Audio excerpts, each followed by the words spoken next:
You've found nightfall murmurs. When day fades into silence, the world begins to whisper. Some stories come as murmurs, some as warnings, but they all come at night. Don't be afraid to listen, but never listen alone.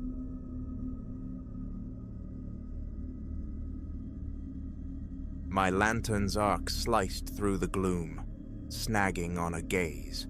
Not just lost, but hunted, feral, and the cold certainty washed over me, colder than the sea spray. I hadn't pulled a soul from the tempest's maw, but ushered a wolf across my threshold. 10 years almost, I've stood sentinel at Cormorant Head. A solitary vigil, yes, but the kind that settles deep in the bones. A welcome wait. The ocean's vast indifference, the gull's sharp cries. These are my familiars, preferable by far to the clamor of cities. My days measured by the sweep of the beam, the endless battle against salt rime on glass. This night, however, was carved from a different stone. For days the horizon had bruised, thickening with a malice the forecasters called catastrophic. I secured Cormorant Head, fed the generator its fuel, and braced for the siege. Wind shrieked its banshee lament around the stone tower. Rain hammered the lantern glass, seeking ingress like frantic fists. Below, the breakers detonated against the cliffs.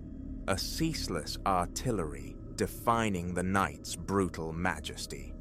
It was the sort of elemental rage that shrinks human concerns to insignificance. High in the glass crown, tending the great lamp's pulse, my eye caught a discordant twitch in the chaos below. Flotsam, I first assumed, some splintered offering from a ravaged vessel. Then, unmistakably, an arm, thrashing against the black water.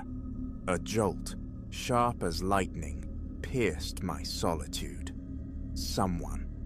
Out. There. Thought dissolved into instinct. Emergency pack. Oilskins. The spiral stairs blurred beneath my descent. The gale met me like a physical blow at the tower door. I fought down the slick, perilous track to the cove, leaning into the wind's solid wall. Monstrous waves exploded on the shingle, spray blinding me. There, a fleeting shape, swallowed and spat out by the churning sea, tossed with contemptuous ease. To enter that maelstrom was death. Instead, the lifeline.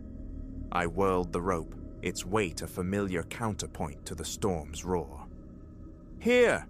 My shout torn away by the wind. "The line! Take it!" He turned, a pale smudge fighting the relentless drag. My first cast fell short, swallowed by a wave. The second, yes, fingers clamped onto the sodden cord. "Hold fast!" I roared, digging my heels against ancient stone, taking the strain. It was like anchoring a runaway ship. His dead weight, amplified by the ocean's fury, fought me for every inch. Sinews shrieked, breath burned, but I hauled, hand over blistering hand. Slowly, agonizingly, he emerged from the surf's grip. A large man, broad-shouldered, somehow still clinging to life. He stumbled the final feet, collapsing onto the wet stones, a heap of ravaged humanity. My training surfaced through the adrenaline. "Injured?" I yelled over the din. "Can you stand?" A choked nod, a racking cough expelling brine. I hauled him upright, taking the brunt of his weight, staggering back up the path. Inside the thick stone walls, the storm muted to a dull roar. We dripped and shuddered, gasping in the sudden stillness. "Thought I was gone," he rasped between coughs. "Warmth first," I countered, guiding him to the Spartan comforts below. Before the cast-iron stove, swaddled in wool, a steaming mug trembling in his grip, life seeped back into him, and I saw him, younger than the sea ravage suggested, perhaps 30, a face carved with harsh lines, a taut stillness beneath the exhaustion, an energy held fiercely in check. "Elias," I offered, breaking the silence, "keeper of this light." He took a long draught of the tea, his eyes deep-set, watchful, meeting mine briefly. "Silas," he returned, indebted. I let the warmth work on him before asking, "That storm's a killer, Silas. How did you end up swimming in it?" A flicker, quick as a snake's tongue, crossed his features. "Trawler," he muttered, swamped suddenly, went over the side. The words fit, yet they felt hollow. His attire, though soaked, lacked the ingrained wear of a seaman, and the exhaustion in his eyes seemed older, deeper than mere survival. But the sea teaches patience. I let it lie. "You're secure here," I assured him, rising. "The worst should pass by dawn. I'll raise the Coast Guard, arrange your passage back." He gave a slight nod, but his knuckles whitened where they gripped the mug. "Appreciated," he said, his voice flat. I led him to the small chamber reserved for infrequent visitors. "Rest now." Closing the door, a disquiet lingered, a discordant note in the lighthouse's familiar harmony. I dismissed it. Fatigue, the storm's residue. The storm retreated, its fury diminishing to a sullen groan. I moved through my duties, the tower breathing around me, yet acutely conscious of the stranger sleeping below. Then, near the grey hour of dawn, a sound, the subtle protest of an old floorboard, out of rhythm with the tower's size. I stilled. Again, nearer. Turning, I found Silas framed in the watchroom entrance, his face obscured by shadow. "All right?" I kept my tone level. "Need something?" He advanced a step. Only then did I see the glint of metal in his hand, the heavy spanner from my own toolbox. My breath hitched. "Elias!" His voice was a low burr, charged with tension. "That call, to the guard, you can't make it." Understanding crashed down, cold and brutal. No fisherman, a fugitive. The sea hadn't tried to claim him, it had delivered him. "Silas," I began, hands raised, palms out. "Whatever this is, violence won't solve it." A raw, jagged laugh escaped him. "Too late for solving, way too deep." He stalked forward. I retreated, the abyss of the stairwell yawning behind me, the lantern room suddenly a cage. "Let me walk away," he urged, voice tight. "Erase me from your night." I shook my head slowly. "You know I can't. Whatever waits for you ashore. Adding this..."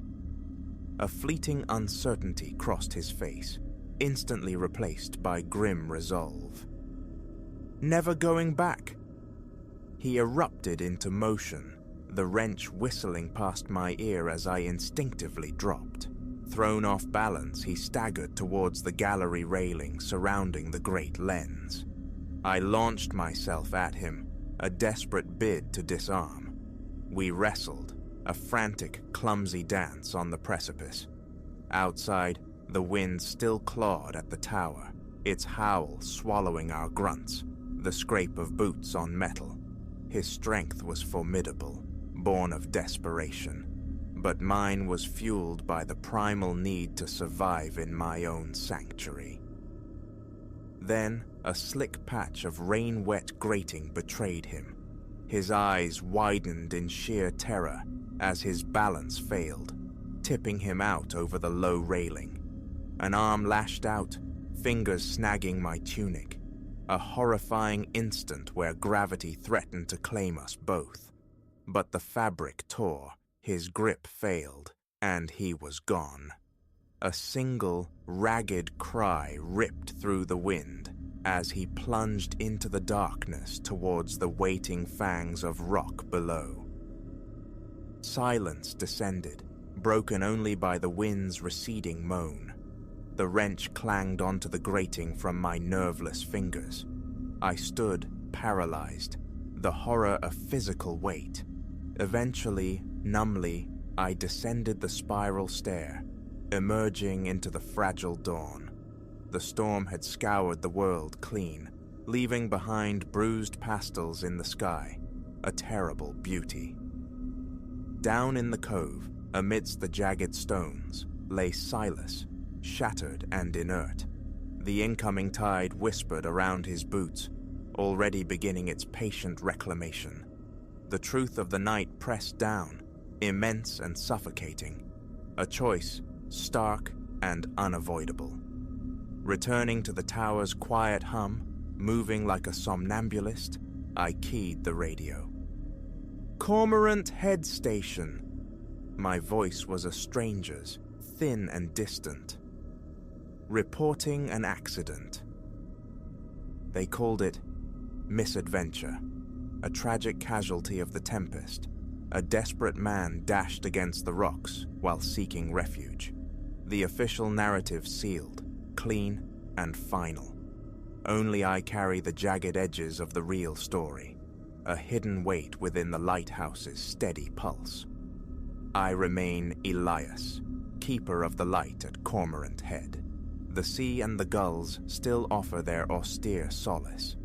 Yet when the gales return, screaming around the stone, my gaze drifts inevitably to the tumultuous water below. For the greatest tempests are not always born of wind and wave. Sometimes they arrive clinging to the wreckage, with hunted eyes and nothing left to lose.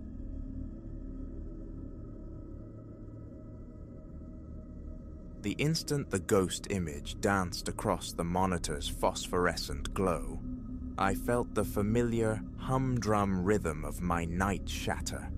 In the shadowed realm of digital fortresses, hyper-awareness is merely baseline function. Yet no amount of ingrained suspicion could truly steel me for the night that suspicion bloomed into stark, cold reality, pitching me headlong into a lethal ballet with predators intent on plundering the secrets I guarded. For 3 years, Elias Thorne has been the nocturnal sentinel of Cipher Core vaults. Not a career path paved with glory, true, but the compensation was fair, and the usual adversaries were pixelated card stacks and the tepid dregs of machine-brewed coffee. CCV exists in that peculiar strata of invisibility known only to entities whose tendrils reach into the bedrock of global finance and governance. They curate silence, securing digital whispers that, if unleashed, could unravel markets or ignite conflicts. Hence the fortress, dermal scanners, daytime patrols armed to the teeth, and the intricate web of surveillance I command during the graveyard watch. Most nights, the deepest horror was a stray rodent streaking across the asphalt expanse outside. Tonight proved different. The shift began as countless others had. 11 post-meridian, the handover ritual, with the evening watch complete, sinking into the command chair's worn embrace. Before me, the wall of screens pulsed, a multifaceted eye gazing upon deserted parking acres, sterile corridors, humming server sanctums, even the wind-scoured roof. First system sweep concluded, I coaxed coffee from the machine, bracing for the slow crawl towards dawn. Then, around the second hour past midnight, a flicker snagged my periphery, a phantom shape gliding across an exterior feed, too deliberate for shifting shadows or wind-blown debris. I leaned closer, my gaze sweeping the grid. There, again, a silhouette clad in absolute black, melting between parked vehicles in the employee lot. A primitive drum began to beat against my ribs. This deviated sharply from the norm. Zooming the lens, straining for detail, revealed only the dark attire, the face lost behind a mask, and company. At least 3 others materialized, moving with a chilling synchronicity that bespoke rigorous training. Professionals. My hand reached for the console phone, the direct line, then paused. A false alarm here wasn't just embarrassing, it was career suicide. Certainty was paramount. I toggled to the internal feeds, breath catching in my throat as I focused on the primary entrance. A protracted stillness held sway. Then, almost imperceptibly, the access panel's indicator light bled from crimson to viridian. The reinforced door sighed open, and the shadows poured inside. Ice water sluiced through my veins. Not opportunistic thieves, these figures had circumvented protocols designed to be inviolable. This was seismic. My fingers, suddenly numb and clumsy, fumbled for the emergency line. "Cipher core vaults," I managed, the words tight as the dispatcher connected. "Intrusion active. Multiple hostiles. Assume armed. Require maximum response." Assurances came. Help was en route, but the facility's isolation was a cruel fact. 20 minutes, minimum, from the nearest precinct. Until then, I was the sole variable. Riveted to the monitors, I tracked their ingress. They moved with unnerving familiarity, their path efficient, purposeful. The suspicion solidified, an inside compromise. Their vector was unmistakable. The central server vault, CCV's pulsating heart, repository of the most volatile data. A crossroads loomed. Procedure dictated passive observation, awaiting cavalry, but a primal scream tore through my training. If they breached that vault, the game was already lost. Action was imperative. Drawing a ragged breath, I navigated the security mainframe overlay on my terminal. The ultimate failsafe, total facility lockdown. Every portal sealed, every lift shaft frozen. It would cage them. It would also cage me. My index finger trembled above the activation icon. This transcended my pay scale, my designation. I was a guardian, not a gladiator. But then, the monitors showed them reaching the vault's threshold. Time evaporated. I slammed the button. Klaxons erupted, their electronic shrieks tearing through the building's silence as heavy Durasteel blast doors thundered down, sealing every aperture. On screen, the intruders froze, their fluid motion arrested before rapidly reconfiguring. Professionals indeed. Contingency was clearly part of their playbook. The true contest commenced. I had contained them, yes, but I had also locked myself into the arena with them, and they knew, implicitly, that someone orchestrated this. Locating the control nexus would be their next objective. A strategy, however fragmented, was essential. The control room offered sanctuary, but not indefinitely against a determined assault. Parity had to be established.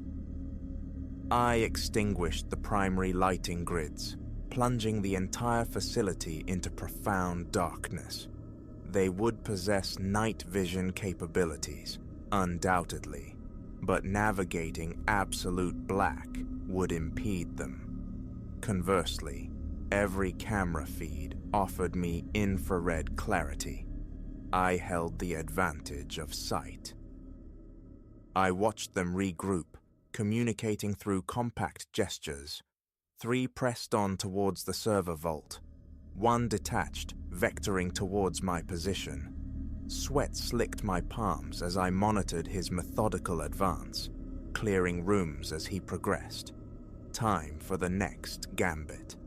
Accessing the environmental systems, a few keystrokes unleashed the fire suppression sequence in the corridor, abutting the server vault. No combustion existed, but they couldn't know that. Dense clouds of CO2 billowed, instantly blinding even their enhanced vision. A grim flicker of satisfaction touched me as I observed the trio near the vault, recoil, choking, disoriented. The small triumph dissolved swiftly. The 4th operative now stood sentinel outside my bastion. My heart hammered against my ribs as I watched him scrutinize the reinforced portal. Its very construction screamed "Control Center." He murmured into his comms unit. On the other feeds, the remaining 3 altered course, converging on me. I had purchased moments, but my arsenal of tricks dwindled. The police had to be nearing. Hold on, just a little longer. Then I saw it. A compact-shaped device being affixed to the control room door. They intended to breach explosively. Panic, cold and sharp, surged. My gaze darted wildly, seeking any advantage, any tool. It snagged on the ventilation grate low on the far wall. Small, but so was I. Thought surrendered to instinct. I wrenched the grate free, the metal groaning softly, and forced myself into the tight, dusty aperture. The grate was barely back in place when the muffled concussion of the blast vibrated through the ductwork. Through the narrow slats, I witnessed the intruders swarm the now compromised control room. Their raw frustration was almost tangible as they confronted empty space. Their prey had vanished. Yet safety remained elusive. I was entombed within the building's metallic entrails, hunted by 4 armed men. The arrival of rescue an unknown quantity. Crawling commenced, my mind racing to reconstruct the building's labyrinthine schematics. The loading dock, an emergency egress point, functional even under lockdown protocol. A desperate hope, but my only one. The ventilation shaft became a suffocating maze of sharp turns and echoing junctions. Each scuff of my passage felt deafeningly loud. The sounds of the search party resonated through the metal conduits, sometimes chillingly proximate. After an eternity compressed into minutes, a faint luminescence beckoned, the grate overlooking the loading bay. Almost there, but as I neared it, voices drifted up from directly below. 2 of them, sweeping the area. I was pinned. Just as the tendrils of despair began to coil, a new sound pierced the tense quiet. Sirens, wailing, growing louder, closer. The cavalry, finally cresting the horizon. The ensuing moments dissolved into chaotic symphony. Urgent shouts, the sharp crackle of gunfire, the shattering percussion of glass. I remained immobile within the vent, a statue carved from fear, waiting for the storm to pass. At last, a new voice, crisp with authority, resonated through the space. "Police, facility secured.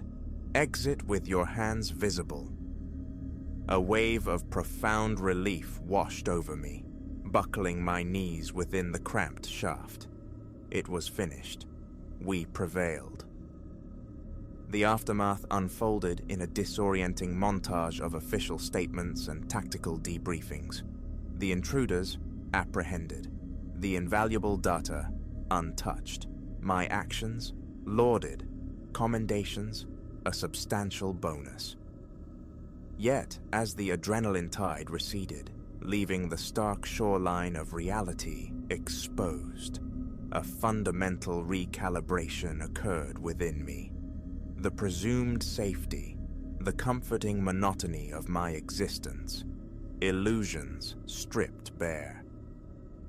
Cipher Core Vaults still claims my nights, but the texture of each shift is irrevocably altered. Every shadow flickering on a screen now carries potential menace. Each routine patrol harbors the possibility of the sinister. Some might find this perpetual state of high alert exhausting.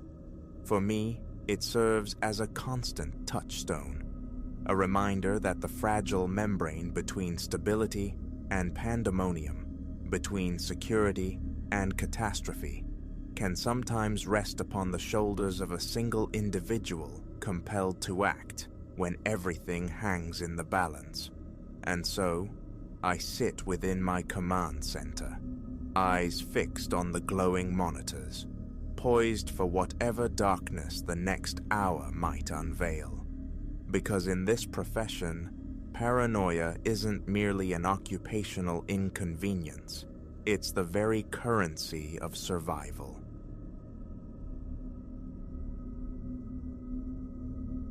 That room, the one Ilara always averted her eyes from, should have been my first clue. Her gaze slid past its frame, as if the doorway itself were a blind spot in reality, a deliberate negation. Not once, during the 3 months I'd frequented her apartment before becoming her roommate, had she acknowledged its existence, let alone crossed its threshold. When I finally settled in last week, the question surfaced. "Storage," she'd murmured, a shrug lifting one shoulder dismissively. But storage implies contents, clutter, forgotten things. This room held only vacuum. The initial night passed uneventfully, swallowed by the quiet rhythm of a new place. The second yielded nothing more. Then came the third evening, and with it, the abrupt death of my phone mid-sentence during a crucial work discussion. Ilara slept the profound sleep of the untroubled, a state I was loath to disturb by rummaging for my misplaced charger. An image surfaced, an electrical outlet glimpsed earlier that day, stark against a bare wall within the shunned room, seen while shifting cardboard boxes. The door yielded without a whisper of protest, swinging inward on silent hinges. A chill immediately enveloped me, a palpable 10-degree drop from the relative warmth of the hallway. My phone's dying flashlight beam swept across unadorned plaster, finding no furniture, no sign of use, only the promised outlet on the far wall. Dust lay thick upon the wooden floorboards, a uniform grey blanket disturbed only by a precise circle in the room's heart, unnervingly clean, perhaps 3 feet in diameter. I knelt, plugged the phone into the wall socket, its screen flaring momentarily with the charging icon. Satisfied, I left it resting on the dusty floor and retreated. 3 a.m. wrenched me from sleep with a bladder's urgent demand. The path to the bathroom led directly past that door. Darkness reigned in the hallway, save for a strange, pulsing luminescence bleeding from beneath the forbidden door. My phone screen? No, the cadence was wrong, erratic, like a failing signal. Then came the sound, a delicate, unnervingly slow tapping from within. Tap, tap, tap, like fingernails drumming patiently on old wood. Barefoot in my boxers, I stood rooted, the floorboards cold against my skin. The tapping ceased. A susurrus seeped through the crack beneath the door. not quite words, but the shape of speech, muffled as if filtered through layers of cloth. My throat constricted. Work waited in the morning. The phone was non-negotiable. The whispering persisted, an undulating tide of sound, rising and falling. My hand closed around the doorknob. The metal was glacial. As I turned it, the whispering cut off with surgical precision. I pushed the door inward.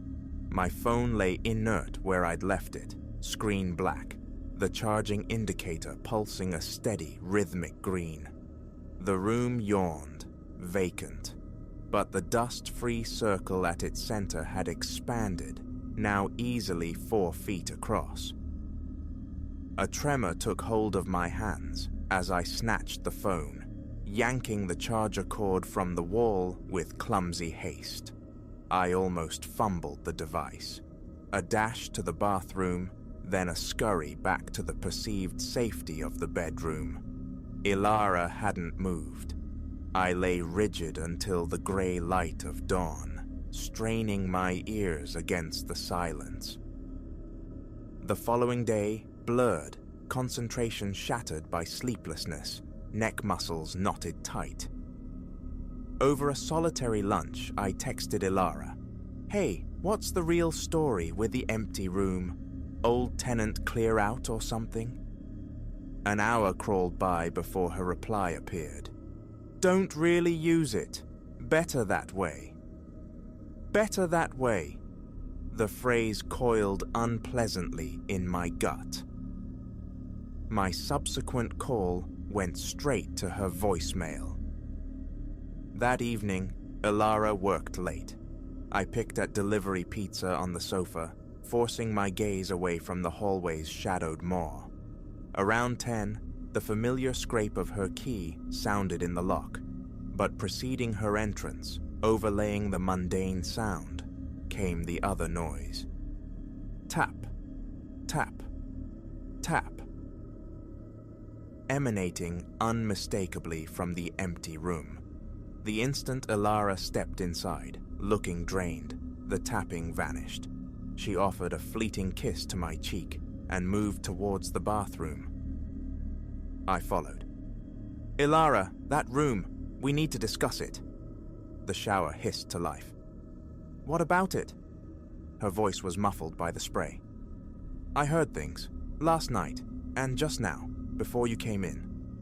A beat of silence, punctuated by drumming water. "You went inside?" "To charge my phone, yeah. That's irrelevant. There's something..." "Don't!" She cut in sharply, her tone leaving no room for argument. "Don't charge things in there. Just stay out of it, Leo, okay?" She disappeared behind the shower curtain before I could form a response.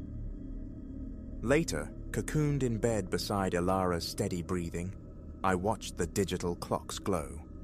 2:47 a.m., and the whispers began anew, insidious tendrils of sound weaving through the quiet. Ilara slept on, oblivious. How? The whispers intensified, coalescing, almost resolving into discernible words, hovering just beyond comprehension. At precisely 3:00 a.m., a heavy thud reverberated from the room, the sound of dead weight hitting the floor. Ilara sat bolt upright, eyes wide in the dimness. "Did you hear that?" "Yes," I breathed, her hand clamping onto my arm, fingers trembling. "Don't go look," she pleaded, her voice thin with fear. "Leo, please." Another thud followed, then a third, dragging and impossibly heavy. Footsteps, yet distinctly inhuman. The entire apartment seemed to hum with a low vibration. "What the hell is happening?" I flung back the covers. "Leo, no!" Ilara lunged, trying to hold me back, but I twisted free. The moment my feet hit the hallway floor, the thudding stopped. The door to the room remained closed, but now an unnatural blue light pulsed around its edges, flickering like corrupted data on a screen. The whispers had deepened into a low, continuous moan. I reached for the knob. Behind me, Elara screamed, "No!" It was too late. The door swung open. Emptiness was no longer its defining characteristic.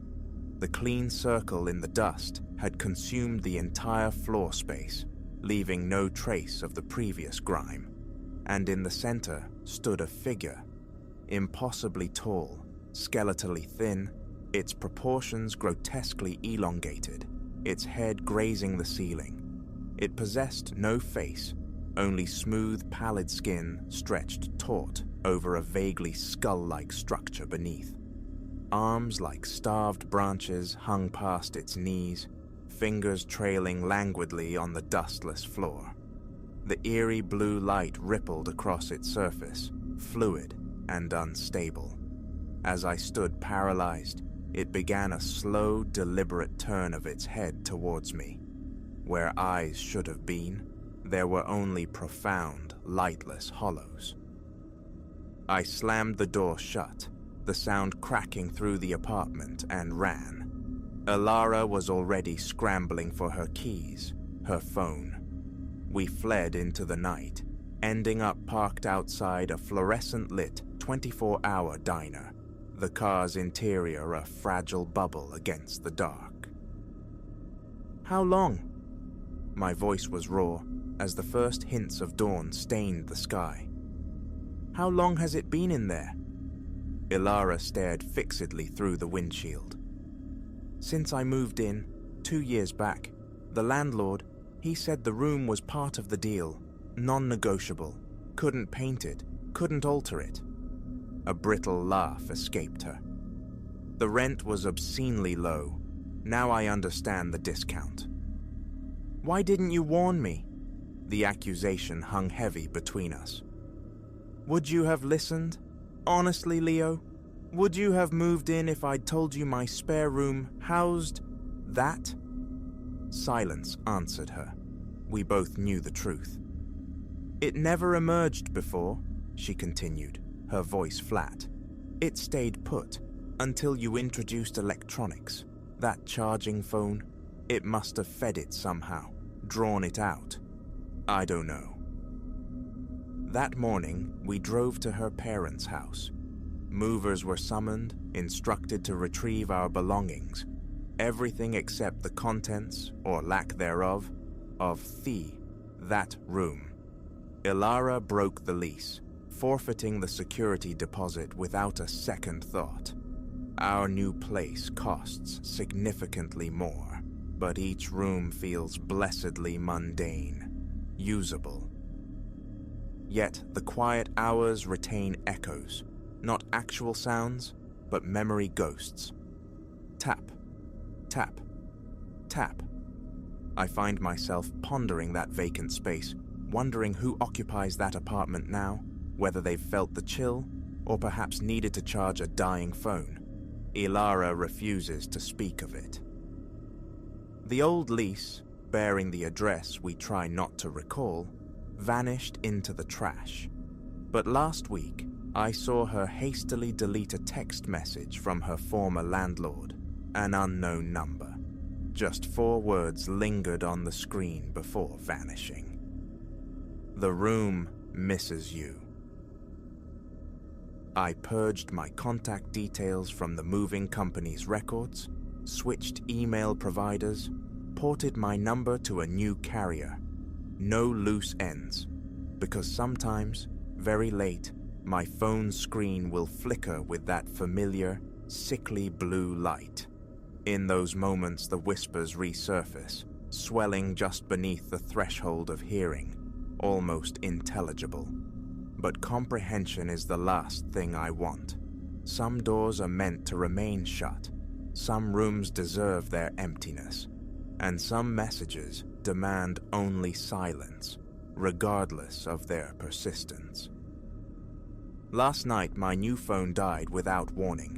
One moment, a full charge, the next, absolute blackness. In the profound dark of our new bedroom, I heard it. faint, terrifyingly distinct. Tap, tap, tap. This morning, I disposed of the phone. Ilara watched me, her expression unreadable. She simply nodded and produced a cheap, antiquated flip phone she'd acquired weeks prior. No GPS, no internet, no apps. Harder for things to track, she stated quietly. Harder for what to track? The question formed, but died unspoken. I knew. That room wasn't merely a room, it was a threshold, and the thing that crossed it is still searching. Now, nightly rituals include checking closets, peering behind shower curtains, glancing beneath the bed. Logic screams paranoia. Then the image returns. Those vacant hollows, the skin like stretched parchment, the elongated fingers brushing the floor. Ilara sleeps bathed in the glow of a nightlight. I don't question it. Neither of us acknowledges the unnerving blank spot in our memories, where the old apartment number and street name should reside. It's as if those mundane details were deliberately excised, leaving only the searing imprint of the room, the figure, the blue light. Occasionally, I jolt awake at 3 a.m., body rigid, convinced the whispers emanate from our new closet. They never do, just phantom reverberations. We are safe, I tell myself. We moved far, covered our tracks, severed the connections. But yesterday, tucked inside our new mailbox, was a small plain slip of paper. Blank, except for a single perfect circle, meticulously drawn in what looked like fine grey dust. I incinerated it instantly, telling Ilara nothing. That night, however, lying side by side in the tense silence of feigned sleep, I heard her whisper, so low it was almost consumed by the dark. It knows where we are. I offered no sign of having heard. I pretended not to notice her rise later, to recheck every lock, every window latch. Pretended not to see her delete another text from an unknown sender. But her certainty resonates within me. Because this morning, catching my reflection in the bathroom mirror, I glimpsed something over my shoulder. For less than a heartbeat, a tall, attenuated shadow, faceless, observing. I didn't turn. Sometimes, refusing to look is the only defense left. We are moving again next week. No forwarding address, no smart devices, no digital footprints. We understand now. In this hyper-connected world, certain disconnections are vital for survival. Some doors must remain bolted. Some rooms must remain inviolate. But as I lie awake, listening to the hum of the city, I wonder if distance matters, if any place is truly beyond its reach. Because in the liminal space between wakefulness and sleep, the sound persists, a patient, rhythmic counterpoint to my own frantic pulse. Tap, tap, tap, and it feels closer than ever before.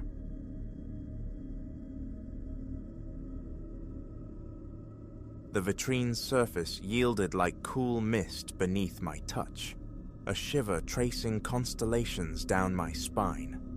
I snatched my hand back, pulse a frantic drum against my ribs, confronting my own image. It remained placid, an impassive duplicate, betraying nothing of the impossible threshold I'd just breached. Yet the sensation lingered, cold, electric. This looking glass, nestled in the shadowed eaves of my grandmother Evelyn's house, was no mere reflector. It was a doorway. Evelyn Thorne's residence had always hummed with an undercurrent of the extraordinary. Summers spent within its labyrinthine Victorian embrace were exercises in exploration, charting creaking stairwells, uncovering hidden alcoves crammed with relics from her global peregrinations.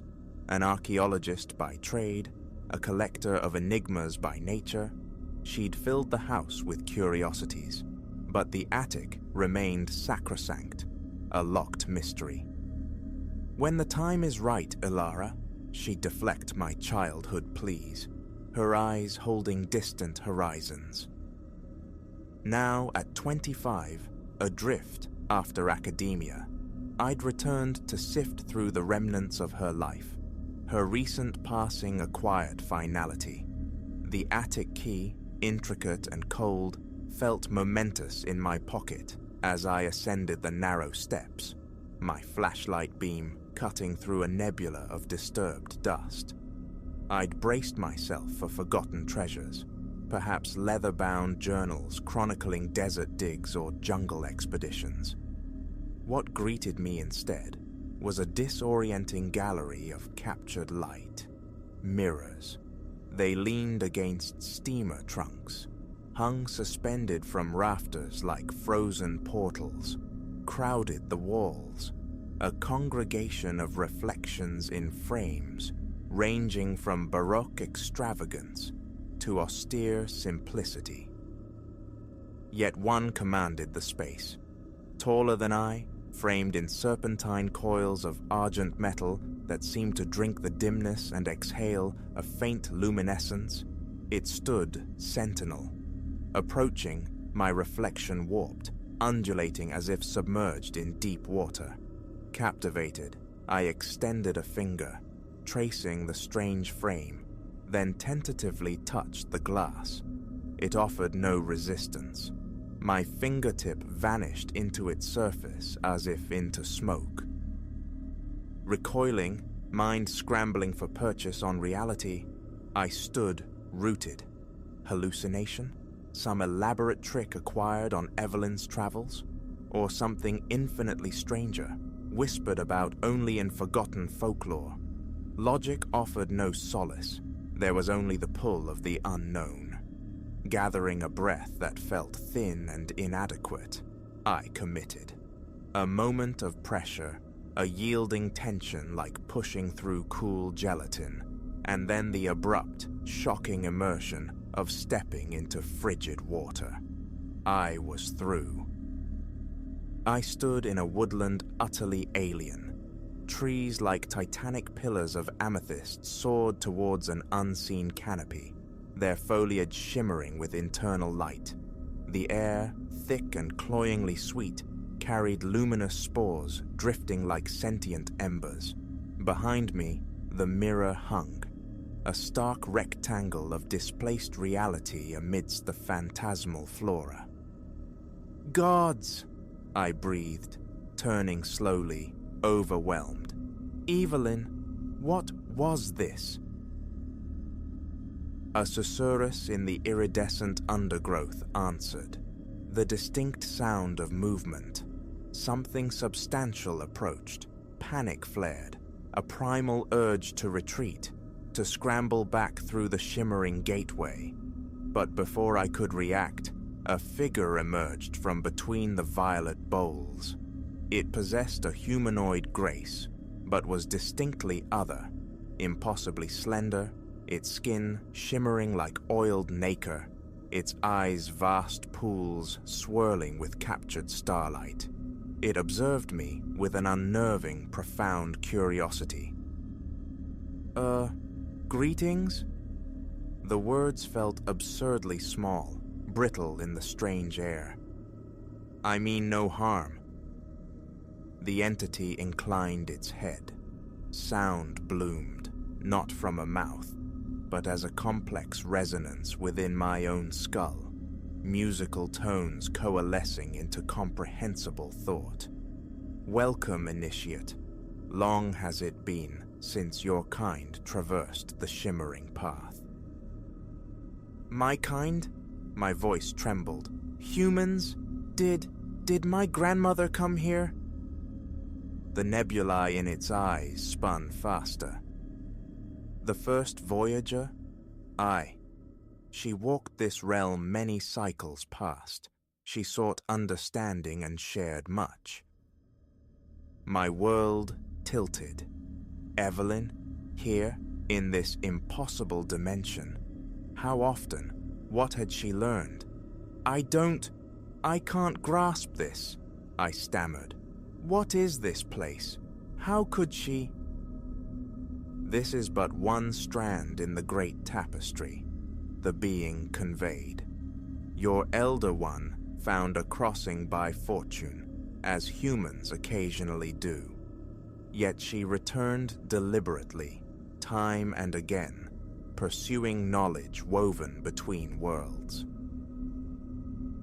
My gaze snapped back to the mirror, understanding dawning like a cold sun.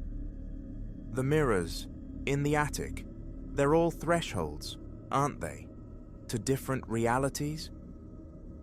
A sound like crystalline wind chimes resonated. Affirmation. The partitions between realities wear thin in places. Your species senses these junctures, weaving mythologies around them. Few possess the clarity to perceive. Fewer still, the will to step across. I pictured the attic, crowded with portals. How many worlds had Evelyn charted? What marvels, what terrors had she witnessed? Can you show me? The question escaped, a fusion of raw fear and burgeoning excitement. Can you help me understand what she learned? The being regarded me, its swirling eyes seeming to plumb depths within me I hadn't known existed. Then it extended a limb, elongated, subtly webbed, yet undeniably a hand. Come, it sang into my mind. There is much to witness. What ensued was not merely travel, but a dissolution of perceived reality. We moved through mirror after mirror, each threshold opening onto vistas that defied terrestrial logic. I witnessed cities clinging like lichen to vertical escarpments in a realm where gravity pulled sideways, walked streets where inhabitants lived their lives in reverse, events unreeling towards their genesis. There were oceans of sentient quicksilver, forests of crystalline flora that sang complex harmonies on unfelt winds, deserts where microscopic automata endlessly rebuilt dunes of shimmering data.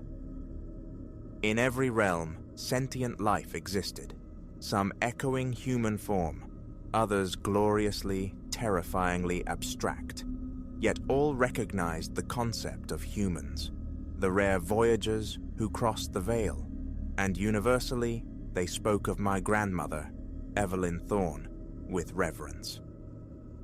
The first voyager brought illumination, pulsed a creature of living magma beside a volcanic spire.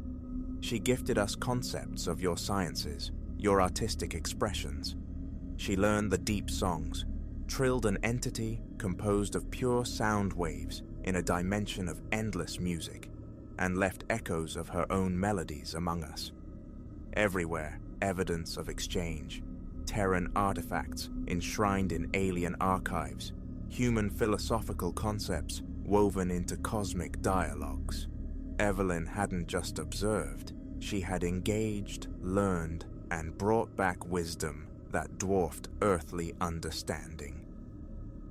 My guide, whom I came to know through its resonant signature as Xylar, imparted the rudiments of veil walking, how to sense the subtle frequencies of the thresholds, to navigate the interstitial pathways connecting the mirrors. It was intoxicating, terrifying, a constant recalibration of the senses. Your elder possessed a rare resonance. Xylar conveyed as we rested in a meadow where the grass pulsed with soft bioluminescence. She perceived the connective threads binding all realities, a faculty few humans cultivate. I plucked a luminous blade, watching its gentle throb against my palm. Do I have it? This resonance? Xylar's nebular eyes swirled, considering. The potential hums within you, but it demands cultivation, focus. Your elder dedicated lifetimes, by your measure, to honing this perception. My former life, degree, career prospects, familiar faces, felt like a faded photograph from another existence, utterly insignificant against this staggering panorama. I want to learn, I declared, the conviction solidifying within me. I need to see it all, to comprehend. Xylar emitted the chime-like resonance. It is a formidable path. To walk between worlds is to be irrevocably altered. You will encounter truths that shatter belief, face perils beyond mortal conception. I nodded, fear and exhilaration warring in my gut. I understand, but I have to, for Evelyn, if nothing else. So be it, Xylar sang. Let your true apprenticeship commence, initiate. We journeyed for what felt like an eternity compressed into moments, time itself fluid and unreliable between the realms. Xylar instructed me in the nuanced languages of the Veil, the paradoxical mathematics governing transdimensional transit, the sprawling, interwoven history of the multiverse. I learned of the confluence of spheres, an inter-realm council Evelyn had been instrumental in establishing. I encountered other Veil Walkers, diverse beings from myriad origins, confirming our rarity. And always, the stories of Evelyn, mediating disputes between starfaring civilizations, introducing revolutionary paradigms, forever pushing the boundaries of the possible.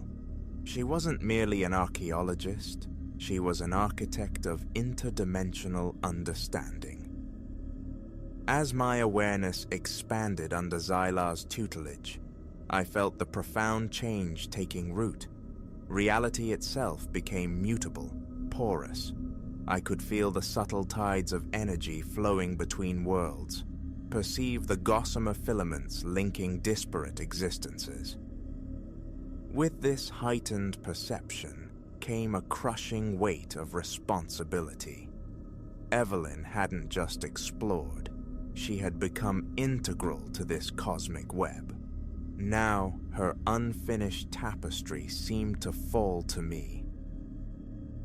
Eventually, after an unmeasurable duration, Xylar led me back to the amethyst forest, back to the incongruous mirror reflecting the alien foliage. You have absorbed much, Initiate, Xylar resonated. Yet this is merely the first step upon an unending path. The way of the Veil Walker is perpetual discovery, perpetual challenge. I nodded, drained yet vibrantly alive. What now? Now you choose. Xylar gestured towards the shimmering portal. Return to your origin world, bearing the knowledge you have gained. Or embrace this path fully, become what your elder was, a true walker between worlds. I stared into the mirror. My own face looked back, but superimposed upon it, like ghosts, were the myriad realities I'd glimpsed. I saw the threads, the infinite connections, the sheer, staggering scale of existence. The life I'd left behind felt impossibly distant, a cradle I'd outgrown. There was no real choice. I'm staying, I said, turning to face Xylar, the decision settling deep within my bones. There's too much left. Evelyn's work, Our work isn't done. Xylar's eyes swirled with a light I now recognized as profound approval. Then let us proceed, Veil Walker. The multiverse unfolds. As we turned from the mirror, stepping deeper into the luminous alien woods, a sense of purpose unlike anything I'd ever known surged through me. Evelyn Thorne had bequeathed me far more than a house filled with cryptic artifacts. She had left a legacy etched across realities, a mission woven into the fabric of existence itself, and I was ready to claim it, whatever wonders, whatever dangers, awaited on the shimmering path.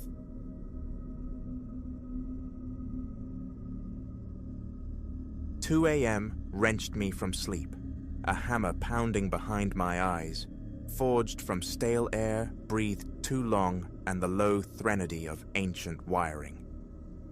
Solitude is my choice, enshrined within this derelict concrete shell. Its walls bear fissures like old scars. The floors list beneath my feet. Doorways bleed faded paint in chipped ribbons. The corridors offer no solace, only skeletal wiring, exposed plumbing, and the baleful glare of cheap fixtures. I sought silence here, a refuge from the friction of human contact. I keep my own counsel, no one prize. Most dwellings stand vacant. The scattered inhabitants drift past like smoke, mute, which suits me. My windows, 3rd floor, stare into a cramped alley, choked with skeletal furniture, and the rust-wept sides of overflowing bins. Its miasma slithers upward whenever glass meets air, so the sash remains sealed. Tonight, the weight inside my apartment felt heavier, the air thick as silt. A need for clean air, or perhaps just escape, pulled me towards the roof. Occasional knocks shuddered through the hot water pipes. A persistent low buzz emanated from the kitchen's fluorescent tube. Clad in worn sweatpants and a meager jacket, I shoved my feet into shoes. The hinges protested as I slipped into the hall's embrace. Darkness reigned. Near the stairwell, a single light spasmed, throwing epileptic shadows. The air tasted of mold and decay. Muffled, distorted sounds. A television murmuring through plaster, leaked from somewhere distant. My own footfalls were loud intrusions. I ascended the concrete flights, each step echoing, until I reached the uppermost landing and shoved against the heavy metal door, barring the way to the terrace. Emptiness greeted me. Below, the city shimmered, a faint, sprawling incandescence. Scattered rooftops formed a jagged silhouette against a sky clotted with clouds that swallowed the stars. A low parapet traced the roof's perimeter. Discarded metal chairs lay in a tangled heap to one side, near a constellation of empty beer bottles. I drew a breath, then released it. The air, cooler than inside, carried a damp kiss. Drawn to the edge, I leaned out, peering into the familiar abyss of the alley. Nothing stirred below the usual detritus. Silence held sway. Turning to retreat, my eyes snagged on it. Perched upon the parapet, something crouched, humanoid in scale, perhaps marginally shorter. Its skin held a grayish pallor, dry and strangely textured, like old parchment. It hunched low, balanced on its hands that were wrong, the digits elongated, bent, knuckles jutting at unnatural angles. It fixed its gaze upon me. The eyes were narrow slits, voids devoid of color, simply dark apertures boring into me. A cold clench seized my shoulders, my gut twisting into a knot, breath snagged in my throat. A faint rise and fall stirred its chest. Slow, deliberate respiration. No sound escaped it. Not a whisper, not a sigh. I recoiled a step, my back striking the rusted metal flank of an old ventilation shaft. The tang of oxidation filled my nostrils. Paralysis held me. What action could I take? The creature remained utterly still, an obsidian gaze locked on mine. My thoughts darted to the door, the sanctuary beyond it. When my gaze snapped back to the parapet, the space was vacant. It hadn't moved, it had simply ceased to be there. One moment present, the next, absence. The parapet stood empty. The derelict chairs and bottles lay undisturbed. Tentatively, I approached the edge again, leaning far over, scanning the depths. Only the shadowed alley, the slick, damp concrete below. I swept my gaze across the rooftop, barren, as if dissolved into the night air. My heart hammered against my ribs. Sweat prickled my skin. A wave of foolishness washed over me, standing alone on the desolate roof. Yet the certainty remained. I had seen it. The phantom pressure of its stare lingered. The roof suddenly felt too exposed. I turned, hurrying back towards the heavy door, plunging down the stairs. The air on the top floor corridor felt unnaturally chill, the lights dimmer than memory served. My descent was rapid, my feet finding the steps almost without thought, until I reached my own door. Inside, I threw the lock, the deadbolt sliding home with a decisive thud. Windows checked, secured. Every light switch flicked on, bathing the small space in the humming, buzzing glow of cheap electricity. I stood, catching my breath, listening acutely for any aberration in the building's usual groans. Silence at first. In the bathroom, I splashed water on my face. It ran ochre initially, then cleared. My reflection showed exhaustion, eyes webbed with red. A faint tremor danced in my hands. The image of that gray entity burned onto my retinas, refused to fade. Humanoid, yet profoundly not. What was it? Stepping back into the living area, I tried to anchor myself. Read, watched television, but focus shattered, my mind relentlessly replaying the rooftop encounter. Then, a sound began within the walls. Faint at first, like metal dragged across metal. The hesitant scrape of a loose pipe settling. I tracked it to a corner. It migrated, now overhead, skittering along the path of the ceiling pipes before falling silent. I stood rigid, listening. A minute stretched. Nothing. Just the old building settling, I told myself. Old bones creaking. Then the lights faltered. The kitchen fluorescent buzzed, dimmed perilously, then flared back. The lamp beside me mirrored the disturbance. I craned my neck, scanning the room. It seemed constricted, smaller. Why? Everything occupied its usual space. The threadbare couch, the scarred coffee table, the television perched on its flimsy stand, the vacant shelves. Yet a palpable pressure pushed inwards, as if the very walls were leaning closer. Forcing composure, I sank onto the couch, concentrating on steadying my breath. An hour bled away.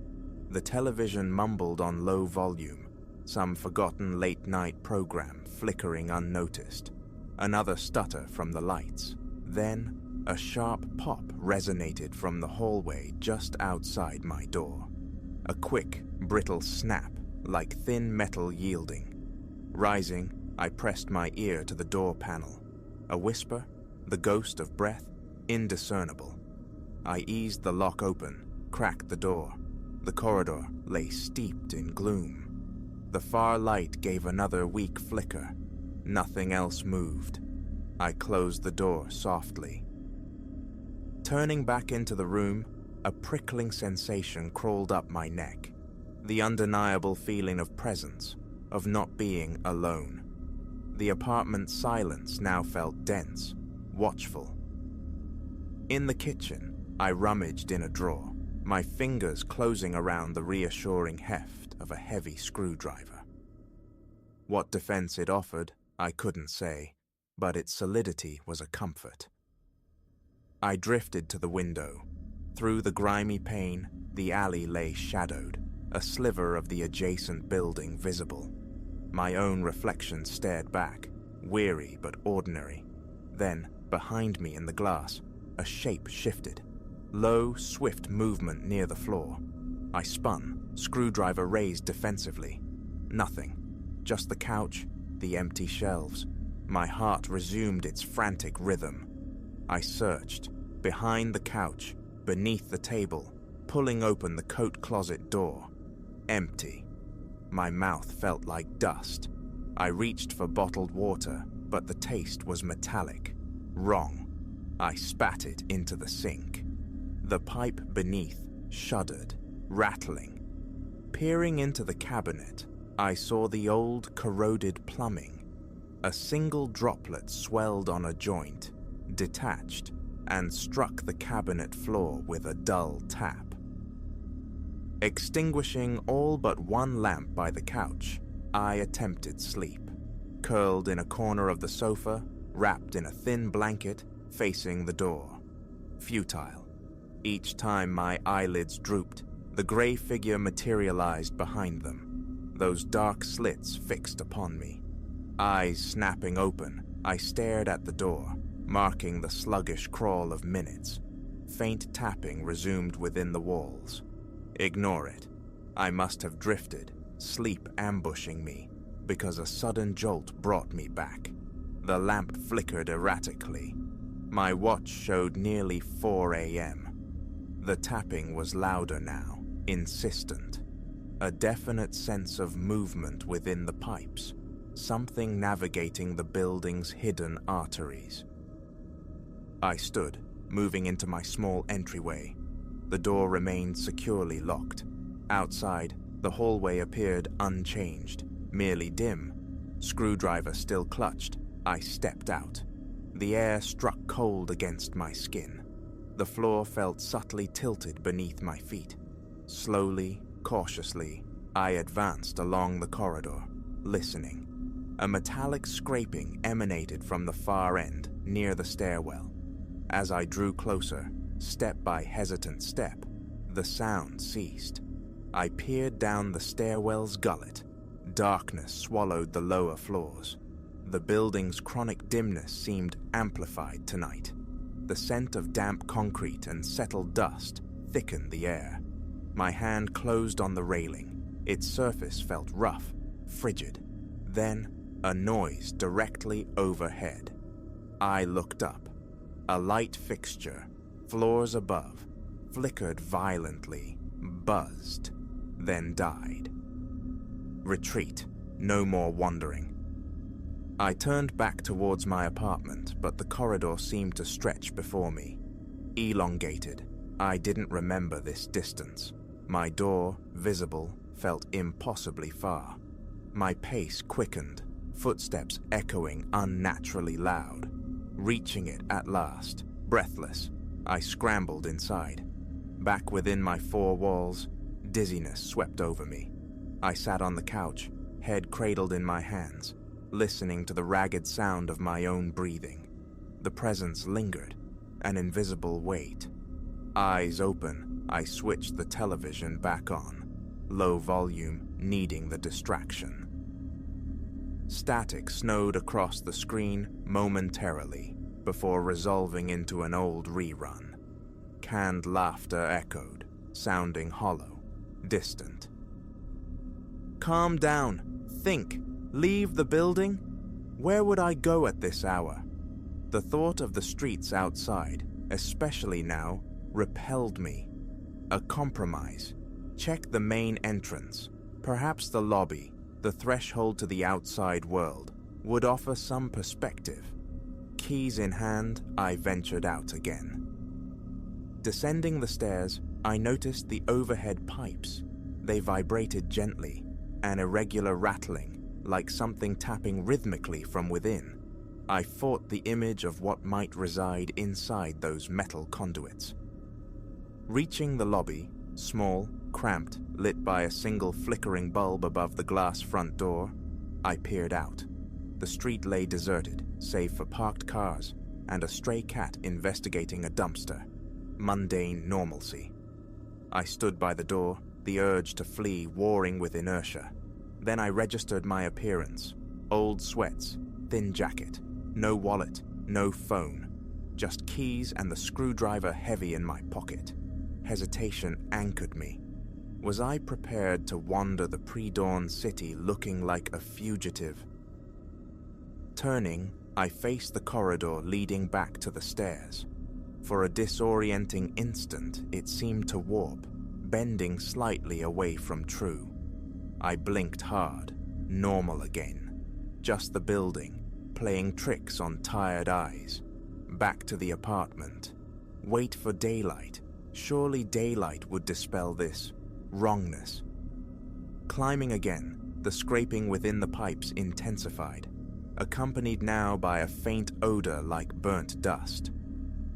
My gaze traced the walls. The paint, fissured and peeling, seemed to harbor new small stains I hadn't noticed before. Floor by floor, I ascended. Reaching my level, the hallway lights performed their stuttering dance. I walked towards my door, shut tight.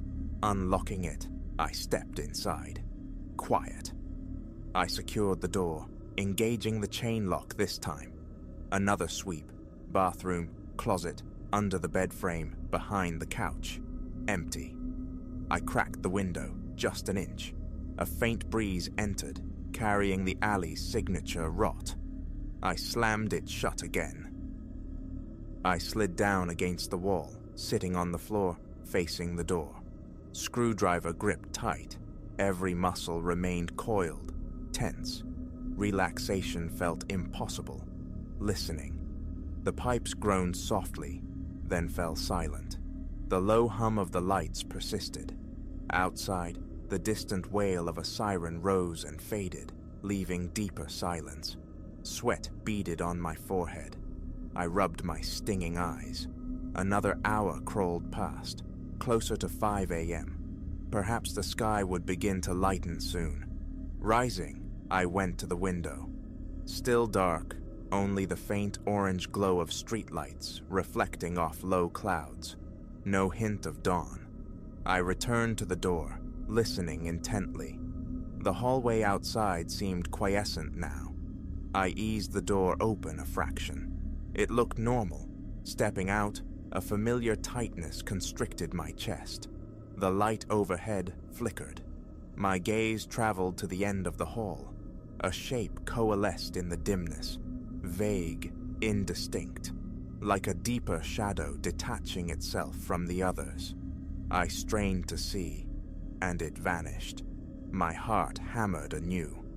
I retreated inside, locking the door, leaning against it, breathing slowly through my nose. My head ached fiercely. Back on the couch, I switched off the television.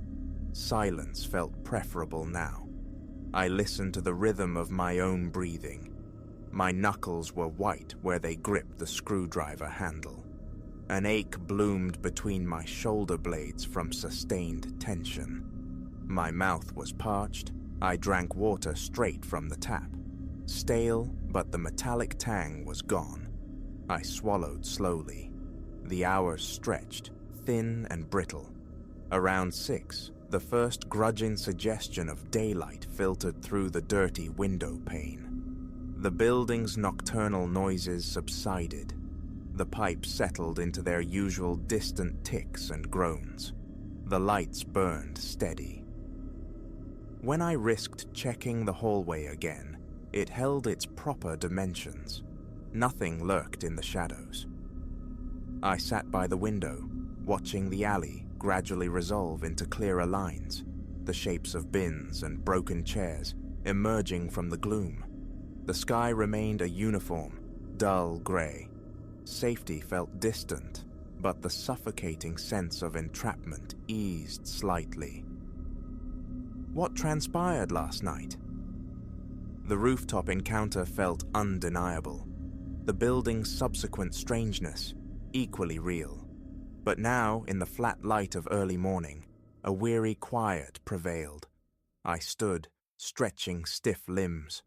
Unease remained, a low hum beneath the surface, the feeling that something could reappear without warning. But I pushed it down. Perhaps it wouldn't return. Perhaps the day could be navigated. I made instant coffee. It tasted foul, but the warmth was grounding. The ritual, something concrete to perform. I walked the perimeter of my apartment again, room by room. In the morning light, everything looked depressingly normal. One last check. The roof. A compulsion I couldn't resist, though reluctance warred with the need to know. The stairwell air hung thick with old dust. The terrace door groaned open. Empty. The chairs, the bottles, lay undisturbed. The parapet stood solid, unblemished. Leaning over the edge, I surveyed the waking city. Distant traffic murmurs, the slam of a faraway door. No trace of the grey figure. I stood for a minute, arms crossed against the cool morning air, washing over my face. Then, turning back, I descended. My hand on the railing felt steady now. Reaching my floor, the hallway was just a hallway. Chipped paint, uneven floor. I unlocked my door, stepped inside.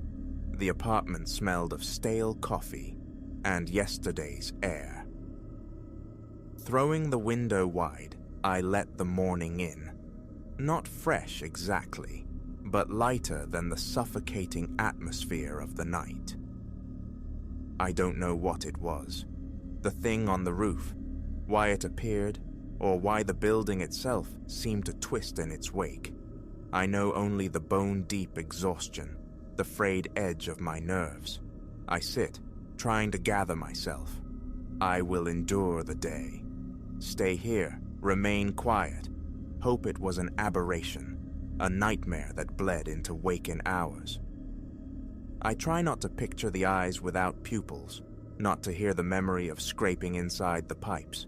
I just listen to the city stirring outside my open window and keep my gaze fixed on the doorway, waiting, just in case.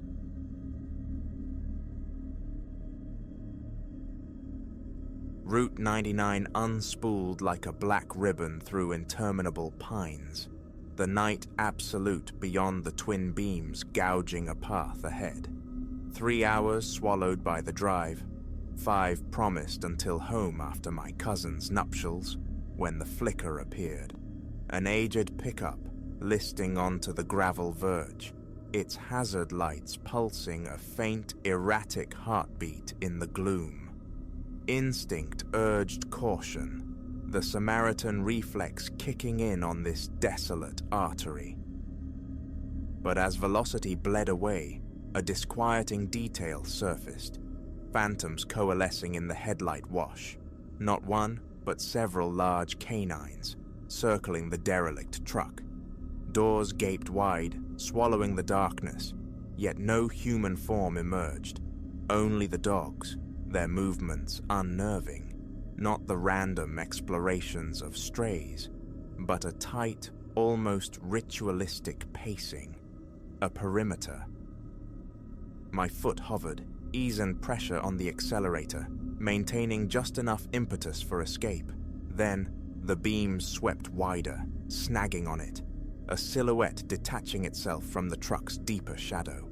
Human, undeniably, but furtive, hugging the metal flank, not soliciting aid, waiting. The dogs sensed my approach, heads snapping up, a unified motion. The restless patrol ceased. Now, stark in the glare, their posture shifted, coiled, expectant. These were no lost pets. These were sentinels awaiting command. A cold certainty clenched my gut. My knuckles whitened on the wheel. Impulse became action. The accelerator met the floor. The engine whined, protesting the sudden demand. Figures, canine darted towards the asphalt ribbon, but the car surged forward, already past. A glance in the rearview mirror snatched a final image. The shadow stepping clear, an arm lifting. A wave, a threat, impossible to discern before the truck and its unsettling tableau dissolved into the receding night. My heart hammered against my ribs. Fumbling for the phone nestled on the passenger seat, digits poised for emergency dispatch, I found only emptiness. No bars. Predictable, this stretch of 99, infamous for its digital void. The report would have to wait. Oak Haven, the next bastion of light and connection, lay miles ahead. 20 minutes stretched taut with adrenaline, finally snapping as the fluorescent embrace of an Oak Haven service station materialized.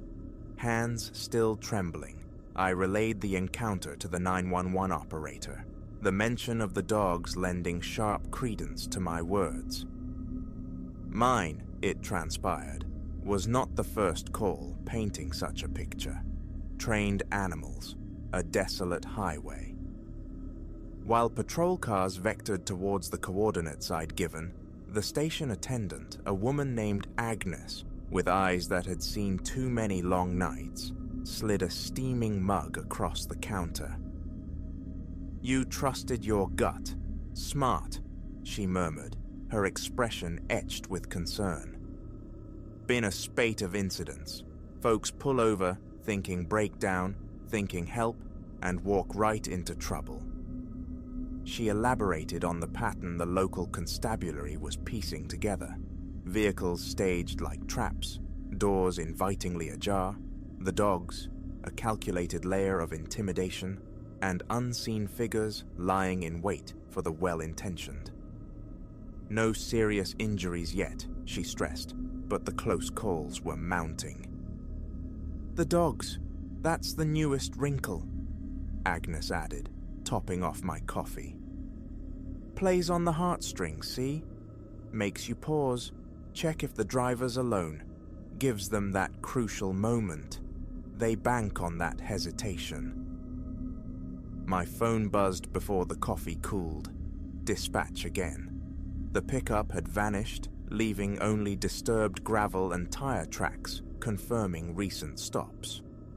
My description joined a thickening dossier. Agnes waved away my attempt to pay, pressing a small card into my hand instead. Safety protocols for lone travelers, courtesy of the sheriff's department. "Never stop after dark," she recited, tapping a line. "Call from safety. Trust that feeling in your stomach." Before releasing me back into the night, she ensured my tank was full, her station's number now logged in my contacts. "We're always lit, always here," she affirmed.